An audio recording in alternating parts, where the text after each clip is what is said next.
tombola ye ezangonga oya kwa kolakisa ye bolamu na ye azanzambe oyo ifo kotomba de reconnaître ses bienfaits na poko yo ifo zala mutu azoyeba bolamu na ye reconnaître les choses qu'il est en train de faire dans ozala mutu oyo ozoyeba makambo nzambe azosalela yo reconnaître la façon dont il t'a gardé ozala mutu oyo ozoyeba lolenge nzambe abombi yo reconnaître la façon dont il t'a protégé ozala mutu oyo azoyeba lolenge nini nzambe abombi ye bamisusu bamataki ba transport compris des motos bamisusu bamati ba moto bamisusu bamati mituka la même chose que toi aussi tu as prise lolenge moko na yo et toi tu es protégé les autres ont commis kasi yo obatelami bango basali ba accident ils sont tombés malades avec des maux de tête bamisusu basa ba malade mais toi tu es là tu es encore en vie à bonne santé mais yo nzambe azobatela pesi yo santé là merci à Dieu.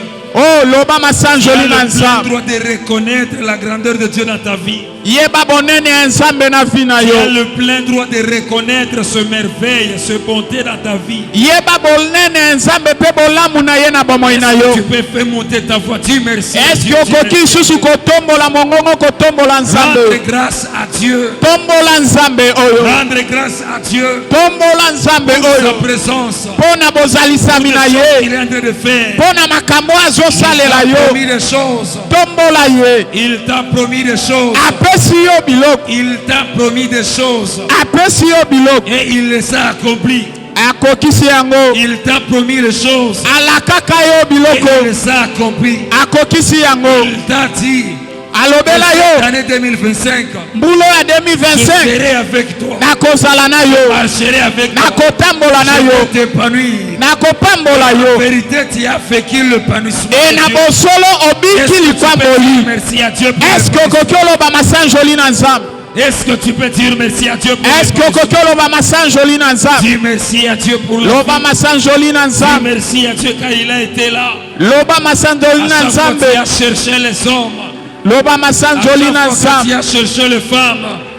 Lui il a été là et il a continué toujours à être là avec toi. Monte dans la prière. Dis merci à Dieu. Soyez reconnaissance envers Dieu. Zala mutu oyo azondima bonzambe na ye bolamu na ye mata lisusu.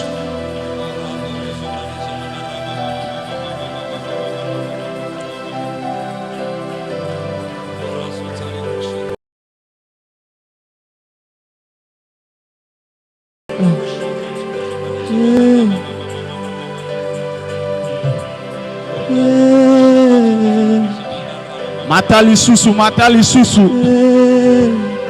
Zala mutu oyo azondima bolamu ya nzambe na pokwa lelo.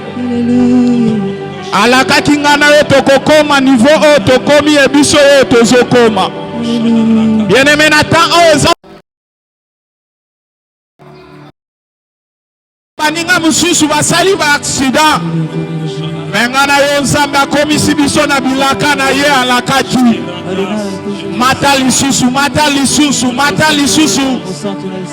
Toloba na ye kaka masanjoli.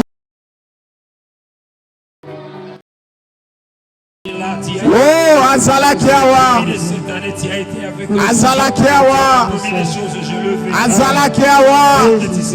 Azo continuer kozala. Pe akozala. Oh Jésus. Car nul n'est comme toi, Père éternel. Oh Jésus. Comme toi, Jésus. Dieu ne veut pas nous aider comme Jésus.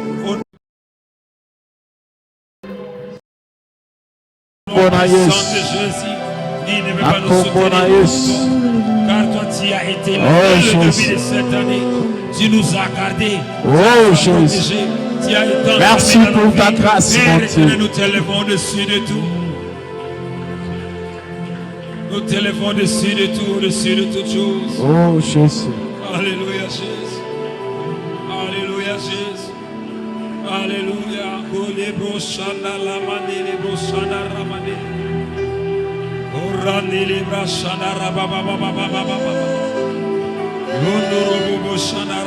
Ozobeta maboko ozosambela. Bien-aimé, ozomatisa nzambe opona bolamu na ye. Tombola nzambe opona bolamu na ye. Nzambe azobatela yo. Asuki kobatela yo mokote azobatela libota na yo. Asuki na libota na yo azobatela pembeni batu oyo baza pembeni na yo. Azanzambe oyo alongola mawa akotisa esengo na vi na yo. Alongola maladie akotisa bonne santé na vi na yo. Ozotombola ye.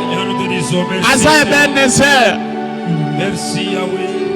Il est comme toi Seigneur. Oh Jésus. Par le nom puissant de Jésus. Na kombo na Yesu. Nous avons ici prié. Nde na boye tobondeli. Amen. Amen. Est-ce qu'on peut acclamer pour le Seigneur? Est-ce que tokoki obetela Yesu maboko? Alléluia. Alléluia. Alléluia. Nous sommes dans Luc, chapitre 10, le verset 38 à 42. Luc, chapitre 10, le verset 38 à 42. Pour vous qui écrivez, veuillez prendre note. De Dieu au nom de Jésus-Christ. Comme Jésus était en chemin avec ses disciples, il entrant dans une ville et une femme nommée Marthe les reçut dans sa maison. Il avait une sœur nommée Marie qui s'était assise au pied du Seigneur, écoutant sa parole. Marthe, occupée à diverses soins, fait-il rien que ma sœur me laisse seule pour servir? Dis-lui donc de m'aider. Le Seigneur lui répondit, Marthe, Marthe, tu t'inquiètes et tu t'agites pour beaucoup de choses. Une seule chose est nécessaire. Marie a choisi la bonne. Amen. Alléluia. Nous allons prendre notre place. Tu viens d'acclamer pour le Seigneur.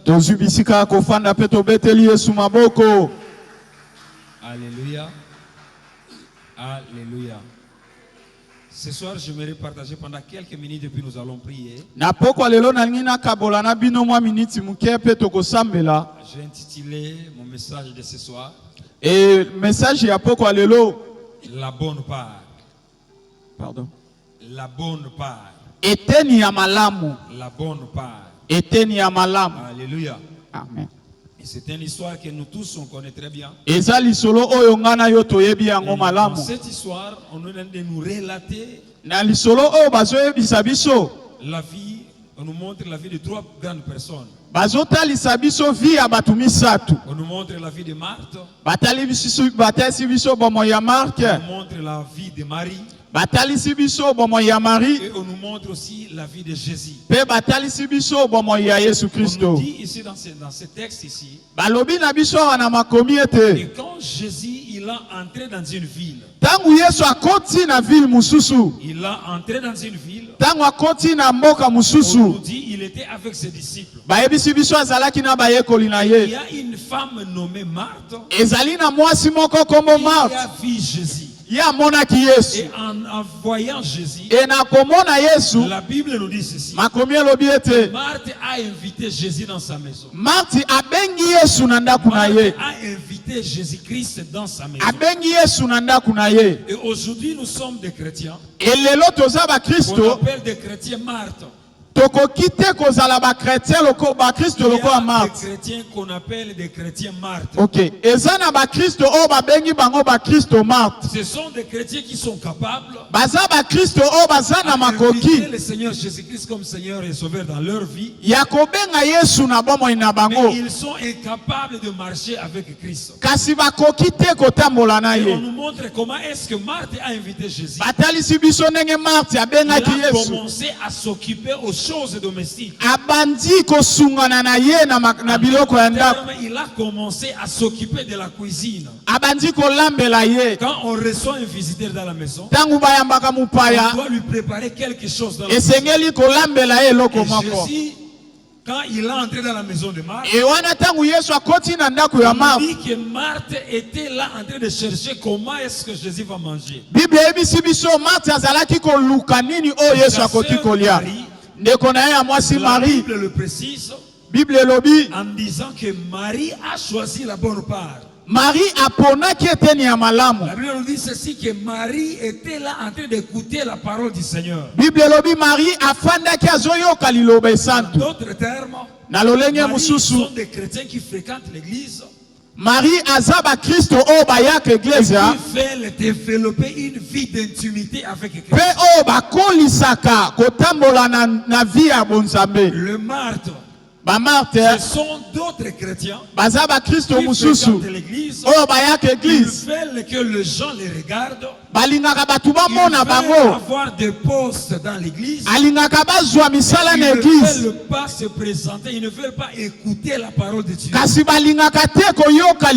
veulent pas s'attacher à Christ. Ils ne veulent pas développer une vie d'intimité avec Christ. Si tu ne veux pas développer une vie d'intimité avec Christ, tu as donné ta vie en Jésus-Christ. Perdre ton temps dans l'église. C'est l'une des choses pour qu'une personne puisse être impactée par la gloire de Dieu. Nous devons apprendre à développer la vie d'intimité. Et c'est là où Marie a compris la chose. Marie a compris que c'est possible d'entrer à l'église. Marie a sosola qui était eza bien kokota na église. Comme Seigneur et Sauveur dans ta vie. Eza malamu ya konzima nzambe. Et de vivre sans rencontrer la personne de Jésus-Christ. Pekobika bomo ya nzambe. Alors nous devons apprendre, bien-aimés, à s'asseoir au pied des maîtres qui est notre Seigneur Jésus-Christ. Nous devons apprendre à développer une vie d'intimité pour garder la gloire que nous avions reçue la semaine passée. Il y a quelque chose que le ciel a déjà libéré. Le ciel a libéré déjà la gloire sur notre vie. Le ciel nous a déjà bénis. Le ciel a déjà décrété tout ce qui nous appartient.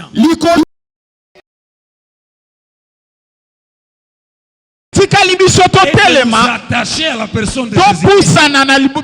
Il suffit seulement nous de prendre la décision et de marcher avec Christ. Et quand tu vas prendre cette décision, la gloire de Dieu va marcher avec toi. Nous allons regarder la vie de Moïse. Malgré tout, Moïse s'est attaché à Dieu. Na onyoso tu ekomela kiye Moïse azalaika ya kokangama nzambe ya kokangama nzambe je marcherai avec toi. Nzambe ebisi na kotambola na yo. Tu vas demander, je vais te le donner. Oyo nyonso kosenga na kopesa yo. Dans le verset, dans le chapitre 14 d'Exode.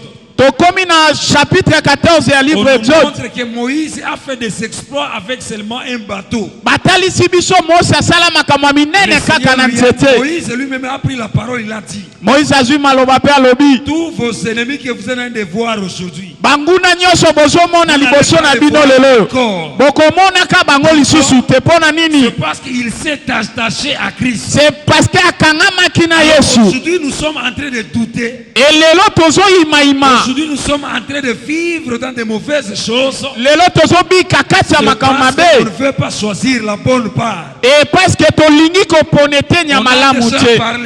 Tolobela déjà. Nous a confirmé le l'épanouissement dans cette année. Batu balobeli biso awa. C'est possible, même avant le 31, c'est possible que tu puisses vivre l'épanouissement.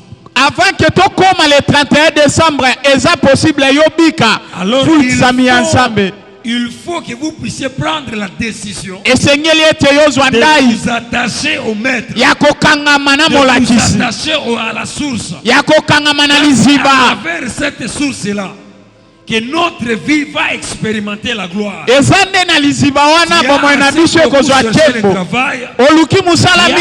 beaucoup cherché les choses.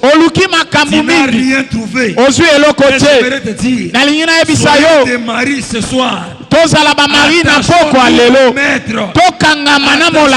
au pied de Jésus. Nous tofukama Ne regarde pas ce que les gens disent à propos de notre totala te o batu bazoloba mpona bomoi na biso ce texte. kotanga makomi Je oyo suis de comprendre que na sosoli il ete paraît que Marthe avait commencé à chercher Marie. Marthe abandaki koluka Et Marie il lui a dit mpe ayebisi de ye venir m'aider dans la cuisine. yaka osunga ngai ya na Parce que les cuisine choses étaient intéressantes. parce que likambo ezalaki mutuya Marie aboyaki Et il est parti dire à Dieu. ake Il est koyebisa parti dire à Yesu Christ. ake koyebisa Yesu Dit à Marie yebisa Marie d'abandonner, de venir chercher. yebisa Marie atika yo ayawa Le Marthe sont des chrétiens qui s'occupent de choses inutiles. dans la Marthe maison. eza bakristu oyo basalaka makambo ezanga Ce sont ntina des chrétiens au finish qui disent ceci. J'ai assez beaucoup prié, mais je n'ai rien trouvé. eza bakristu oyo balobaka na suka nasambeli mingi mpe nazwi eloko J'aimerais te te dire, bien-aimé, nalingi nayebisa yo le ete problème bien ce n'est aimé pas de prier, problème eza ya kosambela mais te c'est de s'attacher aux bonnes sources. eza nde ya kokangama na liziba Quand tu es aux malamu bonnes sources, ntango oza na tu liziba seras là malamu et tu vas commencer à parler des choses. okozala wana mpe makambo Alors, ma ekobotamela o prière pour wana toi ce soir, losambo na ngai na pokwa lelo abandonne-toi totalement à Christ. mitika mobimba na yo epa Ce Yesu sont des mauvais de magouilles que tu fais. soki eza makambo mabe ozosala Ces choses, tika yango attache-toi à Christ. kangama na Si Yesu ce sont de mauvaises pensées que vous avez, soki eza makanisa mabe oza nango tika yango attache-toi à Christ. kangama na Yesu J'aimerais te dire bien nalingi aimé, nayebisa yo bien Dieu, aimé il est un père responsable.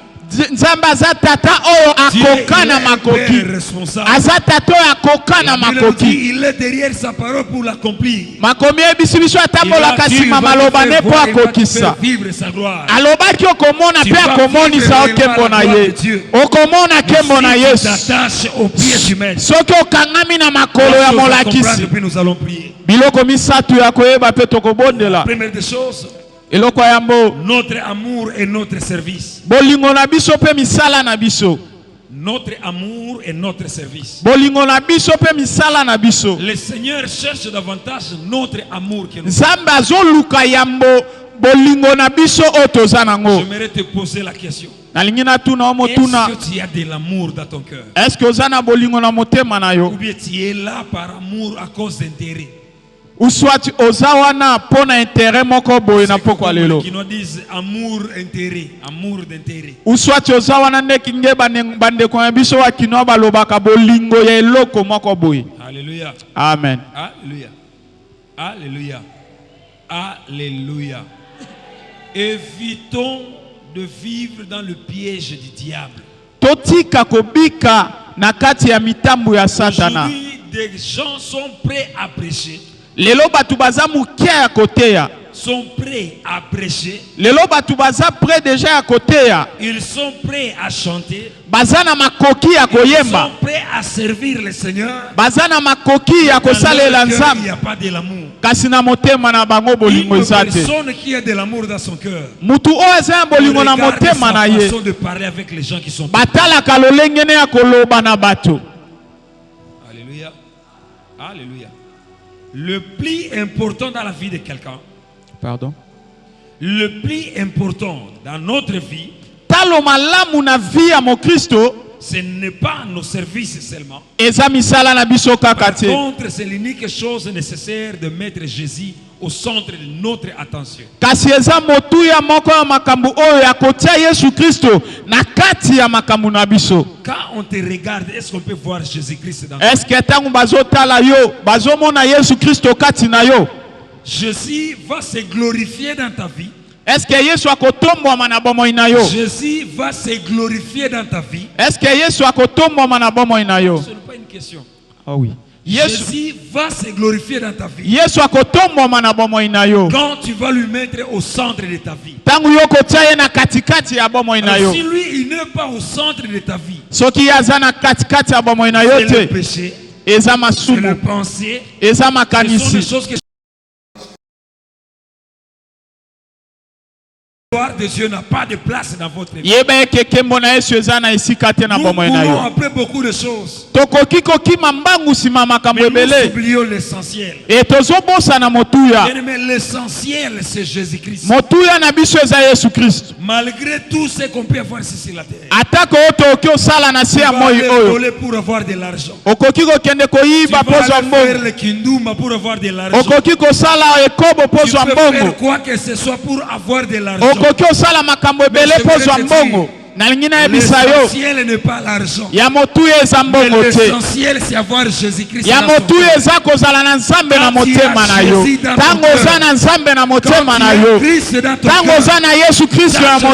ce que tu vas faire, tout ce que tu vas toucher, ça sera bon. Parce que Christ, il est dans ta vie. Parce que Jésus-Christ Alléluia. Ma prière pour toi ce soir, que Jésus-Christ devienne votre meilleur choix dans ta vie. Que Jésus-Christ puisse être votre appui dans vos besoins. Que Christ puisse être votre appui quand il y a besoin de gens. Appui, c'est là où on peut même se reposer. C'est là où même j'aimerais même lire ce texte. Dans Psaume 91, le premier verset. Psaume 91, le premier verset, la Bible nous dit ceci. Celui qui demeure sous l'abri du Très-Haut repose à l'ombre du Tout-Puissant. Tu peux interpréter, mon frère? Alors nous dit ceci. Celui qui demeure sous l'abri du Très-Haut repose à l'ombre du Tout-Puissant. Je dis à l'Éternel, mon refuge et ma forteresse, mon Dieu, à qui je me confie. Tu dois prendre Christ comme votre refuge. Tu dois aller te réfugier en Christ. Tu dois aller te cacher en Christ. Dans la fin d'année, tu n'as pas besoin de gris-gris. Tu n'as pas besoin de toucher au fétiche. Tu as besoin de te cacher en Jésus-Christ. Tu as besoin de cacher ta santé en Christ. Parce qu'il y a une solution.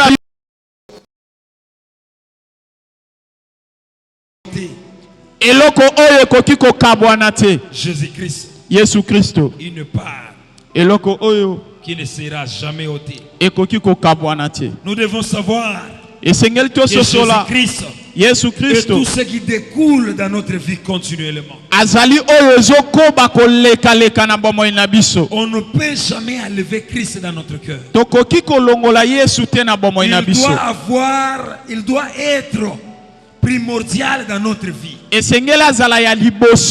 Lui, il prend la place dans notre cœur. Sache-le bien que rien. Et c'est là où l'apôtre Paul nous a dit dans Romains chapitre 8. Verset 30. La Bible nous dit ceci. Dieu a donné son propre fils. Il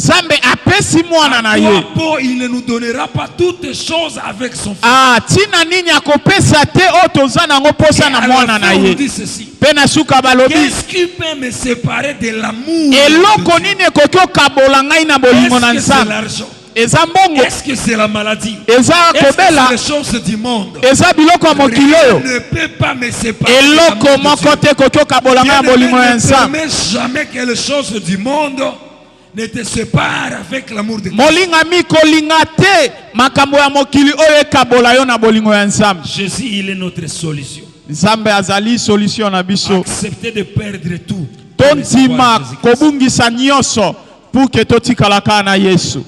C'est l'une même de mes prières que je faisais même aujourd'hui avant de monter sur la chair. Même si je vais vivre dans la honte, Seigneur, donne-moi de le vivre mais de m'attacher toujours à toi. En méditant ce texte de Luc chapitre 10, chapitre Je 10. suis en train de comprendre que nous devons tout abandonner. Na sosoli ke esengeli totika Et nous nyonso. attacher à Christ. Tokende kokangama na Quand tu vas Yesu. t'attacher à lui, Tango kokangama na il ye, saura comment orienter ta vie. akoyeba ndenge nini akotambwisa vi na Il yo. vivre dans l'escroquerie. E ozobika na kati ya Il est en train lokuta. de vivre dans l'aventure. Ozobika na kati ya Abandonner baje. cette aventure. Tika yango. Même si ça va montrer la honte. Ate kopesa osoni. Attache-toi au maître. Kangama na moyo na Garde-toi Yesu. Christ. Même si okolala nzala. Amen. Nzala pona ka Yesu Christ. Amen. Alléluia. Alléluia. Na koyebisa yo Yesu Kristo aza boss oyo afutaka malamu. Amen. La troisième des choses, Eloko ya misato c'est la conclusion qui se trouve dans Psaume chapitre 16. ezali eteni ya suka. Psaume chapitre 16 et le verset 2 jusqu'à 6. J'ai lu la parole de Dieu au nom de Jésus-Christ. Je dis à l'Éternel, tu es mon Seigneur et tu es mon souverain bien. Les saints qui sont dans le pays, les hommes pieux, sont l'objet de toute mon affection. On multiplie les idoles, on court après les dieux étrangers. Je ne répands pas leur libation de sang. Je ne mets pas leur nom sur mes lèvres. L'Éternel est mon partage et mon calice. C'est toi qui m'assires mon lot, un héritage délicieux, mais échu, une belle possession, mais accordée. Je bénis l'Éternel, mon conseil. La nuit même, mon cœur m'exhorte, parole du Seigneur. Amen. Alléluia. Alléluia. Ici, c'est David qui vient de parler ici. Awa David nde mutu azali koloba.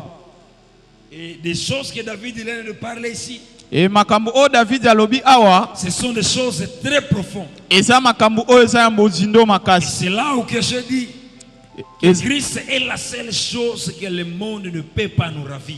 Eza esiko nalobaki Yesu Kristo aza eloko oyo mokili ekoki kobotola te. Tout dépend de toi si tu as besoin de perdre Christ. Nyonso tu ezowuta na yo soki Et olingi sache-le obungisa que Yesu. Christ, lui, ne peut jamais t'abandonner. Yeba yango Yesu akoki kotika yo te. Toi qui avais abandonné Christ, Yo mutu otikaki je Yesu. vais te demander de revenir. Nalingi nayebisa yo zongela Yesu. David, il a dit, David alobi awa, il a dit ceci. alobi boye, L'Éternel est mon Seigneur. Nzambe azali mokonzi na ngai. Il est mon Seigneur. Aza mokonzi na Il ngai. est mon Dieu. Azali Nzambe na Il est ngai. mon souverain bien. Ozali mokonzi oyo asuka po na Les ngai. saints qui sont dans le pays, Basantu oyo baza na mboka. les hommes pillés sont l'objet de toute mon affection. Quand Batu on parle les hommes pillés, en d'autres termes, je peux dire, ce sont les hommes saints. batu oyo baza na vie ya kimosantu. Et quand on parle de la piété ici, Tangu bazolobela kimosantu on awa. est en train de nous montrer qu'il y a de bonnes personnes à qui nous devons s'attacher avec. Bazolobeleza na batu oyo ya malamu ngana yo tokoki kokangama na bango. Tu ne sauras pas. Bien-aimé, yo moko kokoka te. Toi-même, tu seras incapable. Yo moko oza na Tu as makoki te. besoin des gens, des hommes et des femmes pour te soutenir. Oza na bosenga ya batu basi Tu pe as mibali po besoin des hommes et des abatindika femmes yo. pour prier avec toi. Oza na bosenga ya batu Tu po as besoin des ababondela na gens yo. pour te tenir main dans la main. Oza na bosenga ya batu po Pour te faire abasimba yo. introduire dans ta destinée. Po abakotisa yo na Et ekeke na yo.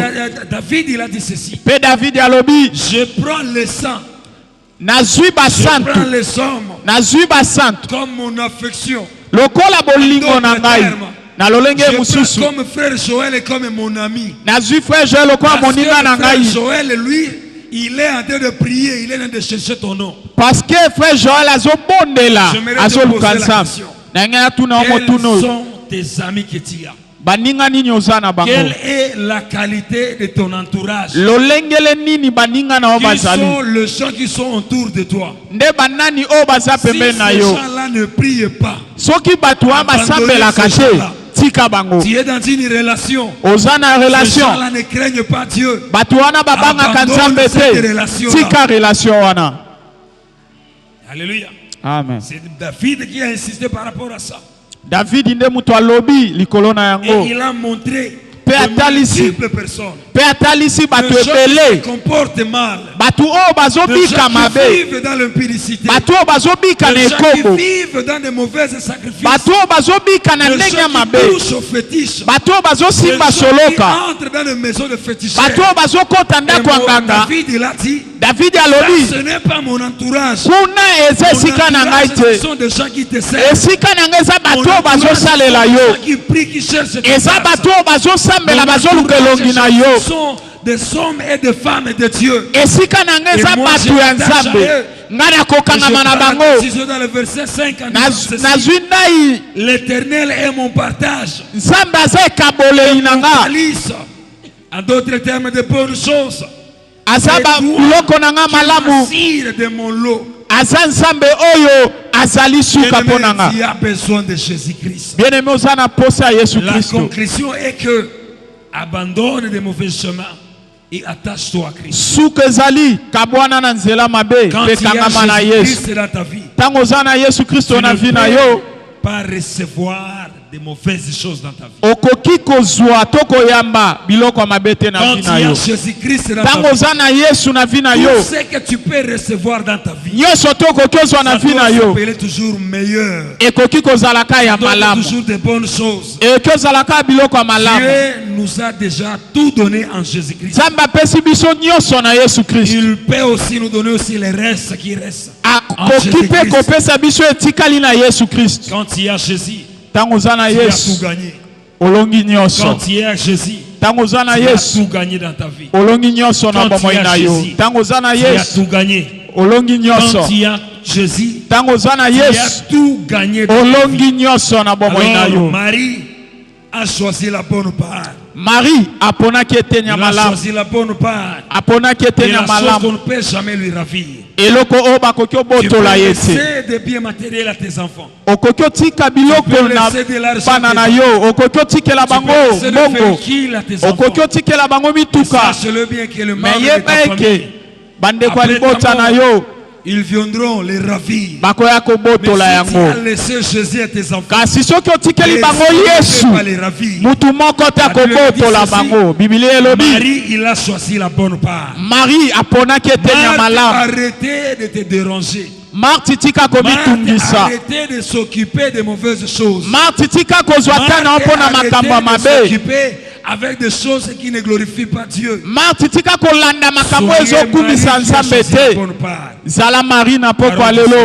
Amen. Amen. Nous allons prier ce soir.